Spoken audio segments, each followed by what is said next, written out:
안녕하세요. 에이스입니다. 2007년 대한민국 사회와 정치계, 기업들까지 발칵 뒤집어 놓은 사건이 하나 있었는데 그게 이른바 삼성 비자금 사건입니다. 이 삼성 비자금 사건에 대해서 들어보신 분들은 많을지 몰라도 이 사건이 구체적으로 어떤 사건인지 아시는 분들은 많지 않은 것 같아요. 이 사건을 하나하나 뜯어보면 정말 대한민국 유사 이래 한 기업이 저지른 가장 광범위한 그야말로 비리와 편법의 모든 것을 보여주는 역사적인 사건이었습니다. 근데 저는 이 삼성 비자금 사건과 관련하여서 이 삼성이 저지른 비리보다 이 사건을 처리하는 우리나라의 검찰과 사법부 그리고 이를 바라보는 대중들의 인식이 더 놀랍습니다. 정말 솔직한 심정으로 참담하다는 말밖에는 안 나올 정도예요. 결론부터 말씀을 드리자면 이 삼성 비자금 사건의 특검을 맡은 조준웅 검사는 이 사건의 관계자들을 처벌하지 않았습니다. 그 이유에 대해서 이렇게 발표를 해요. 역사의 길이 남을 명문이라 제가 그대로 읽어볼게요. 한번 잘 들어보세요. 범죄의 사실은 배임 행위로 인한 이익이나 포탈한 세액이 모두 천문학적인 거액으로서 법정형이 무거운 중죄에 해당하지만 장기간 내재되어 있던 불법 행위를 현 시점에서 엄격한 법의 잣대로 재단하여 형사상 범죄로 처단하는 것으로 그 조직 구성원의 개인적 탐욕에서 비롯된 전형적인 배임, 조사포탈 범죄와는 다른 측면이 있다. 평등한 법 적용이 그 법의 적용을 받는 대상이 갖고 있는 개별적 특수성이나 시대적 상황 등 다른 요소는 전혀 외면한 채 기계적으로 똑같이 적용하는 것은 아니라고 본다. 문장 참 어렵게도 쓰죠. 제가 쉽게 설명을 해드릴게요. 쉽게 표현하면 이건희와 삼성의 범죄 사실은 큰 중범죄에 해당하지만 장기간 해왔던 범죄를 지금의 법의 기준으로 처벌할 수 없다라는 거예요. 그리고 이건희와 삼성의 관계자들이 저지른 배임과 탈세는 개인적 탐욕에서 비롯된 것이 아니므로 일반인들과 똑같이 평등하게 법을 적용해서는 안 된다라고 주장을 합니다. 이게 특검의 결과예요, 여러분. 일반 수사팀이 아니라 특검팀이 이렇게 결론을 냅니다. 정말 어처구니가 없죠. 와, 애초에 이 특검 후보자로 3명이 올라갔는데 나머지 2명이 삼성과 연결된 이력이 있는 사람들이라 어쩔 수 없이 조준웅 검사를 임명한 것이긴 한데, 여러분, 특검이라는 게 뭐예요? 일반 검사들의 수사로는 공정한 수사가 이루어지기 어렵다고 판단될 때 이루어지는 게 특검이잖아요. 그런데도 특검팀의 결과가 이 모양이었다. 대한민국의 법을 수호하고 집행하는 사법부, 검찰이 삼성은 대한민국 법의 적용을 받지 않는다라는 것을 공식적으로 선포한 사건이었다. 이 삼성 특검의 수사 결과는 이건희, 이학수, 김인주, 유석열, 최광해 등등 핵심 인물 10명이 모두 불구속 기소됩니다. 당연히 이 특검 결과를 보고 저 같은 보통의 평범한 사람들, 정상적인 사고를 가진 사람들, 상식적인 결과를 기대했던 사람들은 모두 의문을 품을 수밖에 없었죠. 죄는 있지만 처벌할 수 없다니? 삼성을 일반인들과 똑같이 법을 적용할 수 없다니? 이게 뭔 소린가요? 그래서 당시에 참여연대는 특검의 판단은 상식적으로 모순될 뿐더러 의도적인 봐주기를 위한 결론이다라고 주장을 했고요. 경실련은 법과 원칙을 저버린 면죄부 수사 결과를 받아들일 수 없다. 경제개혁연대는 승복할 수 없는 특검의 삼성 봐주기 결론이다라고 입장을 발표합니다. 근데 그러면 뭐 하나요? 결과는 달라지지 않았습니다. 여러분, 더 황당한 건 그 다음부터 일어나요. 이 특검을 담당한 조준웅 검사의 아들이 2010년 갑자기 삼성전자의 과장으로 입사를 합니다. 삼성전자에는 입사 후에 과장까지 가는데 보통 8년 정도가 걸린다라고 해요. 사원 4년, 대리 4년이죠. 그런데 이 조준웅 검사의 아들은 경력이 전무했는데 삼성전자의 과장으로 입사를 한다. 채용 절차가 굉장히 이상했죠. 삼성전자는 2009년 12월 1일부터 15일까지 경력 채용 공고를 냅니다. 이때 지원한 사람은 5명뿐이었대요. 그런데 조준웅 검사의 아들은 채용 공고 기한이 훨씬 지난 2010년 1월 6일, 거의 20여일이나 지나서 지원서를 냅니다. 그리고 불과 10일 만에 채용 확정을 받아요. 기한 내에 공고 지원을 했던 5명은 모두 탈락을 하죠. 삼성 비자금 사건을 맡은 특검 검사의 아들이 특검이 끝나자마자 삼성의 과장으로 입사를 한다. 아니, 솔직히 나라면 아니 이건 세간의 눈총이 무서워서라도 이렇게 못할 것 같은데 얘네는 그런 것도 없어요. 눈치도 안 봅니다. 따지지도 않아요. 이러니 삼성 수사 무마 후 대가성으로 아들이 삼전에 입사한 거 아니냐, 이런 소리가 나오는 게 당연하죠. 정말 대단합니다. 그걸로 끝이 아니죠. 여러분, 이 삼성 엑스파일, 삼성 비자금 사건, 범죄를 저지른 걸로 의심되는 삼성과 관계자들은 처벌받지 않고 이걸 터트린 사람들, 터트린 기자, 터트린 국회의원들이 오히려 손가락질과 처벌을 받아요. 여러분, 이런 거 많이 보셨죠? 이런 레파토리, 김학의 사건, 범죄를 저지른 김학의가 처벌받는 게 아니라 그걸 터트린 사람, 수사하는 사람들이 처벌을 받고요. 최근에 김건희 명품백 사건, 명품백을 받은 사람을 조사하는 게 아니라 그걸 보도한 방송사들을 조사하고 있어요. 정말 우리나라 이상한 나라 아닙니까? 어떻게 이럴 수가 있죠? 아무튼 이건희는 이렇게 재판 끝에 2009년 8월 배임과 조사포탈죄로 징역 3년에 집행유예 5년, 바로 그 사무법칙에 의해 그렇게 처벌을 받고 벌금 1,100억 원을 선고받습니다. 근데요, 그리고 딱 4개월 뒤인 그해 12월 이명박 정부가 이건희를 사면해줬어요. 아니, 경제범들 이거 사면해주는 거 뭐 흔히 있는 일 아니냐? 그게 아니에요. 이때는요, 이건희 단 한 명만을 사면하는 역사상 전무후무한 원포인트 1인 사면. 우리나라 역사상 이전에도 이런 일은 없었고 이후에도 이런 일은 없었다. 이건희가 유일합니다. 원포인트 1인 사면. 정말 삼성의 힘은 대단합니다. 죄를 저질렀어도 그것이 삼성이면, 그것이 이건희라면, 이재용이라면 처벌할 수 없다는 대한민국의 판례, 이것이 삼성 비자금 사건의 참담한 결과였죠. 이로써 삼성은 이 정도 비리까지는 우린 처벌받지 않는다라는 가이드라인을 얻게 된 것이고요. 봐라, 우리는 특검까지 받았는데 대한민국 사법부에서 문제 없다잖아 라고 말할 수 있는 면죄부까지 얻게 되었다. 놀라운 일이죠. 그러면 도대체 이 삼성 비자금 사건이 뭐길래, 특검에서 삼성의 어떤 비리를 수사했길래, 도대체 삼성이 뭔 잘못을 했길래 비리 종합 백화점이라고 하는지 제가 아주 짧게 설명을 해드릴게요. 총 7개의 항목이 있습니다. 1번 에버랜드 전환사채 편법 증여, 2번 삼성 SDS 신주 인수권 부사채 저가 발행 사건, 3번 삼성의 정관계 로비, 4번 미술품을 이용한 비자금 조성 및 탈세, 5번 이삼성 및 서울통신기술 사건, 6번 삼성그룹 전현직 임직원 명의의 차명 의심 계좌 추적 및 조세 포탈, 마지막 7번 삼성 비자금의 2002년 대선 자금 제공 의혹.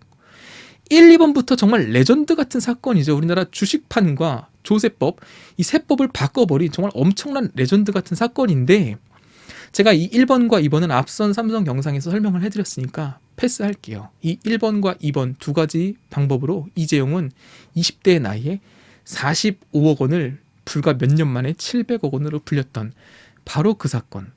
삼성이 이렇게 하니까 다른 기업들, 다른 재벌들도 유사한 방법을 사용하게 된, 삼성이 재벌 비리의 선구자 역할을 했던 바로 그 사건.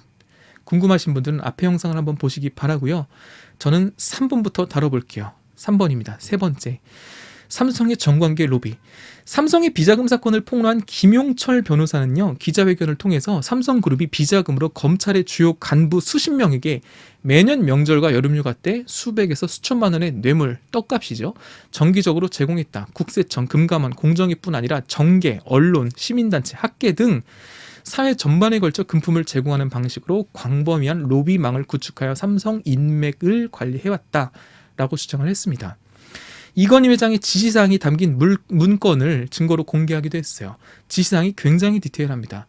이 문건에 등장하는 게 바로 추미애 의원이었죠. 뭐라고 써 있어요? 돈 안 받는 추미애 의원 같은 사람에게는 상품권을 줘라 라는 직접적인 지시가 있었어요. 정황상으로도 증거로도 삼성이 아주 광범위하게 뇌물과 로비를 했다라는 사실은 명확해 보이는데, 이에 대한 특검팀의 입장은 뭐였냐? 삼성은 물론 대상자로 지목된 전현직 검찰 간부들이 한결같이 로비 의혹을 전면 부인하고 있고, 계좌 추적에서도 조직적 로비의 흔적이 발견되지 않았다라고 발표를 했습니다. 그리고 끝났어요. 아니 여러분, 세상에 그러면 돈 받은 사람이 내가 돈 받았다 이러겠어요? 그리고 누가 뇌물을 계좌에 싸줍니까? 당연히 현금으로 주고받죠. 근데 검찰 인사들의 계좌를 추적했더니 뇌물을 받은 흔적이 없다, 계좌에서 로비의 흔적이 없다. 증거 없으니 이대로 수사 종결. 이게 무슨 특검팀인가요? 아, 참. 특검팀의 결론이 그래요. 흔적이 없으니 더 이상 수사할 수가 없다. 피의자들이 내용을 부인하고 있다. 황당하죠. 여러분, 이 이야기는 뒤에 7번에서 더 자세히 다뤄볼게요. 네 번째 비리, 미술품을 이용한 비자금 조성 및 탈세. 고가의 예술품을 이용한 로비나 리베이트, 불법 증여는 영화에만 나오는 이야기가 아닙니다. 이 삼성의 미술품을 이용한 비자금과 탈세에 대해서 알기 위해서는요, 홍성원이라는 사람에 대해서 알아야 돼요. 이 사람은 고가 미술품 매매 전문 브로커, 재벌가의 화상으로 불리는 사람입니다. 이 사람은 삼성그룹뿐 아니라 각종 재벌들의 비리가 밝혀질 때 자주 이름이 거론되고 법원에도 또 여러 차례 또 구속된 걸로도 아는데 굉장히 이름이 자주 나오는 사람이죠. 2011년 오리온그룹 횡령 배임 사건, 2014년 동양그룹 사건, 한상윤철 국세청장 로비 사건, 저축은행 비리 사건, 홍원식 남양유업 회장의 증여세 탈루 사건에도 이 홍성원의 이름이 등장을 합니다. 삼성그룹의 안방 마님인 이건희의 부인 홍라이가 이 홍성원을 통해서 고가의 미술품들을 구입했는데 그 자금의 출처가 삼성의 비자금이었다라는 거죠. 그리고 그 예술품들을 처리하는 과정도 의혹이 있다. 특검팀은 이 삼성그룹 9명의 임원 차명 계좌에서 140억 원이 갤러리로 흘러들어간 것 같은 정황을 밝혀냅니다. 근데 그 140억 원의 출처는 밝히지 못했어요. 결국 특검팀은 비자금으로 미술품을 구입했다는 증거가 없으므로 혐의 없음으로 결론을 내버립니다. 그리고 삼성 측이 구입한 그 엄청난 미술품들의 실소유자는 그 미술품을 구입한 홍성원 거다라는 허탈한 결론을 발표하고 끝내요. 아니 여러분, 저런 대형 브로커가 개입한 삼성의 미술품 비리가 아무 의혹이 없고 의혹이 제기된 미술품들의 실소유자가 브로커인 홍성원 거다 라고 결론을 짓는 게 이게 상식적으로 말이 되는 건가요? 이런 의혹을 밝히려고 있는 게 특검팀인데 의혹은 늘어놓고 돈은 추적해놓고 밝힐 수 없다. 어느 것 하나 밝혀진 게 없는 허탈한 특검이었다. 이와 관련된 얘기는 정말 긴데요. 제가 그냥 여기까지만 다루도록 하겠습니다. 이거는 검색하면 더 많은 이야기가 나오니까 관심 있으신 분들 한번 찾아보시기 바래요. 다섯 번째 비리, 이삼성 및 서울통신기술 사건이죠. 이 사건은 앞에 1번, 2번 에버랜드 전환사채와 삼성 SDS의 신주유수권 부사채 같은 맥락인데 1996년 서울통신기술이라는 삼성의 계열사가 있었어요. 이 회사는 20억 원어치의 전환사채를 발행합니다. 전환사채가 또 나오죠. 이 중에 75% 정도 되는 15억 원을 이재용이 인수를 해요. 한 주당 가격은 5천 원입니다. 이게 11월 달에 있었던 일이에요. 그런데 그로부터 한 달 뒤인 12월 달에 삼성전자가 이 회사의 주식을 주당 19,000원에 매입을 해줍니다. 누가 이득을 보겠어요? 당연히 이재용이죠. 이재용은 불과 한두 달 만에 4배가 넘는 수익을 거두었습니다. 이 사건은 앞선 에버랜드나 삼성 SDS 사건보다 금액도 적고 회사 자체가 유명하지 않은 작은 회사의 사건이다 보니까 세간에 잘 알려지진 않았지만 특검팀의 결론은 놀랍기만 합니다. 뭐라고 결론을 짓냐? 공소시효가 만료됐기 때문에 불기소 처분한 사건이라 특검팀이 다시 수사를 할 이유가 없다. 전 이걸 보고 참 황당했어요. 왜냐하면 이 사건이 문제인 이유는요, 여러분, 금액 자체는 앞선 사건들보다 작잖아요. 저는 특검팀의 태도가 놀랍습니다. 그들에게는 몇십억이 푼돈에 불과하겠죠. 저는 이런 돈으로 처벌하라는 게 아닙니다. 다만 특검팀이 이 일을 덮은 이유가 공소시효 때문이라고 했잖아요. 이 사건이 이재용이 만약에 50억 원 미만의 금전적 이득을 봤으면 공소시효가 7년이고요. 금전적 이익이 50억 이상이면 공소시효가 10년입니다. 그럼 공소시효가 아직 남은 거거든요. 그런데 이 특검팀의 결론은 뭐냐? 이재용의 이익이 50억 원이 넘는지 안 넘는지 확실하지 않기 때문에, 자기들도 모르기 때문에 공소시효를 7년으로 하고 공소시효가 지났으니까 사건 종결해버린 겁니다. 아니 그걸 밝히라고 있는 게 특검팀인데 자기들도 모르니까 공소시효를 7년으로 해서 사건을 덮어버린 거예요. 여러분, 이 사건이 처음 언급된 게 2000년 9월이거든요. 참여연대가 문제 제기를 했죠. 7년이 지나도록 밝히지 못한 검찰도 어처구니 없는데 그걸 밝히지도 못하고 그 검찰의 입장을 그대로 받아들인 특검팀의 태도도 이해할 수가 없죠. 야, 니네가 삼성 이재용의 이익이 50억이 넘는지 안 넘는지 그걸 밝히라고 세워준 건데 자기들은 모르겠으니까 공소시효 짧은 7년으로 해서 사건 종결. 이게 말이 되냐라는 거죠. 그냥 이건 사건을 덮어주려고 작정을 한 것이라고 밖에는 볼 수 없는 특검팀의 그런 안일한 태도를 보여주는 사건이다라는 겁니다. 6번째, 삼성그룹 전현직 임직원 명의의 차명 의심 계좌 추적 및 조세 포탈. 이 내용 역시 삼성의 재무팀 상무와 법무팀 팀장으로 근무했던 김용철 변호사의 폭로에 의해서 밝혀진 내용입니다. 이것도 참 특이해요. 한번 잘 들어보세요. 김용철은 삼성의 임직원 1천여 명의 명의의 차명 계좌가 있고 별도의 자금을 관리하며 현금, 주식, 상품권 등이 있다고 폭로를 했죠. 특검팀은 이 부분에 대해서 웬일로 명확하게 밝혀냈습니다. 삼성생명의 지분 16%가 이건희의 차명 지분인 것을 밝혀냈고요. 삼성전략기획실이 삼성 임원들의 이름으로 관리하는 자금 대부분이 이건희의 차명 자금이고 그 규모가 삼성생명 주식 2조 3천억 원을 포함해서 총 4조 5천억 원 규모라는 사실도 밝혀냈어요. 사용된 차명 계좌의 수만 1199개. 이 계좌를 사용해서 삼성 계열사의 주식을 사고 팔았고요. 이때 거둔 수익이 5,600억 원이라고 합니다. 차명 계좌로 삼성 계열사 주식 사고 팔아서 거둬들인 수익이 5,600억 원이래요. 주식 겁나 잘해요. 얘네가 주식을 잘해서 그러겠어요? 아니죠. 삼성 계열사들 내부 정보를 이용해 주식을 했겠죠. 이거 파고들면 주가 조작도 가능하거든요. 아무튼 중요한 건 뭐냐?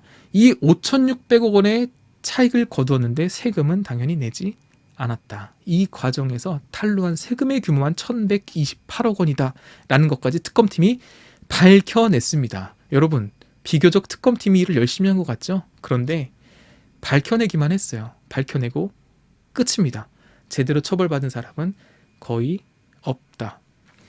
서두에 조준훈 검사가 수사 결과 브리핑을 그렇게 말했었죠. 뭐라고 해요? 이 사건은 개인적 탐욕에서 비롯된 전형적인 배임, 조세 포탈 범죄와는 다른 측면이 있다. 이게 끝입니다. 밝혀냈지만 아무도 처벌받지 않았어요. 대한민국의 헌법, 대한민국의 세법은 삼성에게는 적용되지 않는다. 마지막 7번째인데요. 삼성 비자금의 2002년 대선 자금 제공 의혹. 이 사건은 삼성 비자금 엑스파일 사건과 별도로 이미 2003년에 크게 이슈가 됐던 사건입니다. 당시 한나라당의 대선 후보였던 이회창 선거 캠프에서 2.5톤 트럭에 담긴 현금 150억 원을 트럭 통째로 넘겨받은 사실이 드러나면서 차떼기 정당이다라는 별명이 붙은 바로 그 희대의 사건을 말하는 것이죠. 이 트럭에 담긴 150억 원을 통째로 넘겨받은 이 희대의 사건은 사실 LG그룹이 이회창 후보에게 전달한 돈이었어요. 이 차떼기 사건의 주인공은 LG와 이회창이었지만 사실 이때 다른 대기업들도 한나라당 이회창 후보 측에 돈을 전달했습니다. 삼성은 150억 원 상당의 채권, 현대와 SK는 사이좋게 100억 원의 현금을 전달했죠. 그런데 나중에 조사한 바에 의하면 삼성이 한나라당 이회창 후보 측에 전달한 금액은 340억 원이었다라고 하죠. 오늘은 삼성 비자금 사건을 다루는 중이니까 LG, 현대, SK는 살려주고 삼성 이야기만 해볼게요. 삼성이 이회창 후보에게 전달한 340억 원. 문제는 이 돈의 출처가 불분명하다는 거예요. 비자금일 가능성이 높다라는 의혹이 나왔지만 삼성 측은 이건희 회장의 개인 돈이라고 주장을 합니다.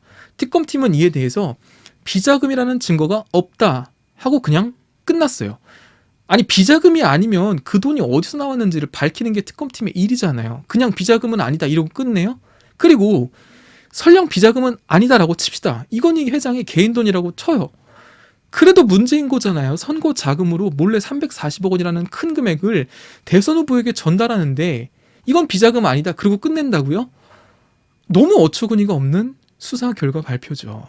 근데 이걸 특검팀이 이렇게 결론을 짓고 무마했다. 참 대단합니다. 여기까지가 삼성 비자금 사건의 내용들입니다. 크게 7개의 항목이죠. 하나하나 뜯어보아도 정말 엄청난 사건들인데 이 많은 사건들을 한 기업이 다 했다. 특검팀이 구성되긴 했지만 제대로 밝히려는 의지도 법대로 처벌하려는 노력도 없었던 그야말로 용두사미로 끝이 났던 삼성 비자금 사건. 지금도 삼성과 이재용에 관련된 기사 댓글들을 보면요. 삼성은 건드리지 마라. 이재용 일 좀 하게 놔둬라 라는 식의 댓글들이 많이 보이고요. 삼성을 공격하면 빨갱이라는 둥, 삼성이 망하면 이득 보는 건 중국과 일본이라는 둥 본질과 다른 소리들을 해대죠. 언젠가 제가 설문조사를 본 적이 있는데 대한민국의 존경하는 부자 순위 1위가 현대의 정주영 회장이었고요. 2위가 이재용, 4위가 이건희, 5위가 이병철이었습니다. 5위 안에 3명이 삼성가의 사람이었다. 과연 그들이 존경을 받을 만한 사람들인지, 이 비리들, 이런 많은 만행들을 우리는 어떻게 바라봐야 할지. 여러분, 저도 우리나라 대한민국의 기업들이 정말 잘 되고 더 세계적으로 인정받고 더 큰 세계적인 기업이 되기를 간절히 바랍니다. 그런데요, 아닌 건 아닌 거죠. 올바른 방법, 정직하고 정당한 과정으로 세계적인 기업이 되어야 세계에서도 대한민국이 자랑스러운 나라가 되는 게 아닌가. 대한민국의 재벌이라는 단어는 그냥 재벌 그대로 옥스퍼드 영어사전에 등재가 되어 있다라고 하죠. 세계적으로도 독특한 어떤 케이스라는 거죠. 응원할 건 하되 바로 잡을 건 바로 잡아야 된다. 그리고 잊어서는 안 된다. 이상 안타까운 마음의 에이스였습니다.